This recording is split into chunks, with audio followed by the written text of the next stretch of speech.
Hey folks, I just wanted to take a minute to talk a little bit about one of my favorite poems. It's a poem by William Carlos Williams called This Is Just to Say. This is just to say, I have eaten the plums that were in the icebox, and which you were probably saving for breakfast. Forgive me, they were delicious, so sweet and so cold. Now, I love this poem because of its simplicity. I also love it because it really kind of shows that sorry, not sorry attitude when you eat something from the kitchen that you know that you really probably weren't supposed to eat, but don't regret it because it tasted so good. Maybe it's that last piece of cake that someone was saving for, a midnight snack or something, but you got to it first. What's interesting is that this poem also shows us the ways in which poetry can actually be found anywhere. And in fact, this poem also shows us the way that poetry can take on a life of its own, and people will use this poem and run with it to make their own creations. And so it kind of allows us to see that art isn't just in a vacuum, that we can see things around us in our daily life and understand it to be poetry. And we can even see how we can use that as a jumping off point for our own creations. So, what's interesting is that William Carlos Williams used an actual note left by his wife, who, posted this note on the refrigerator or the ice box, and it said, "Dear Bill, I've made a couple of sandwiches for you. In the icebox, you'll find blueberries, a cup of grapefruit, a glass of cold coffee. On the stove is the teapot with enough tea leaves for you to make tea if you prefer. Just light the gas, boil the water." On the note went, ending, "Love, Floss. Please switch off the telephone." Now, William Carlos Williams sees this note and draws inspiration from it. He was a modernist, and one of his things was to make poetry accessible. It didn't need to be some highly elevated form of art.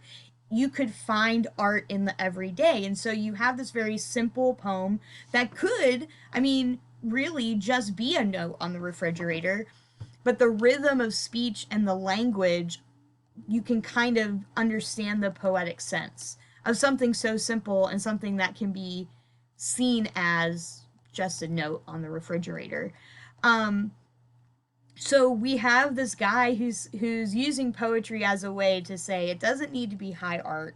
It can be accessible to the everyday reader. We have a 12-line poem, and it's part of everyday life. Now, what's fun is that people started to do some variations or some parodies of William Carlos Williams' poem, and it sort of has taken off on a new life of its own. Now, in the 60s, they even had some. We're going to look at some more modern examples here in a second. But here's one. "I chopped down the house that you had been saving to live in next summer. I'm sorry, but it was morning and I had nothing to do, and its wooden beams were so inviting." Then we have "I gave away the money that you had been saving to live on for the next 10 years. The man who asked for it was shabby, and the firm March wind on the porch was so juicy and cold." So you can kind of see that he is sort of making fun of This Is Just to Say, and creating his own sort of forms of poetry.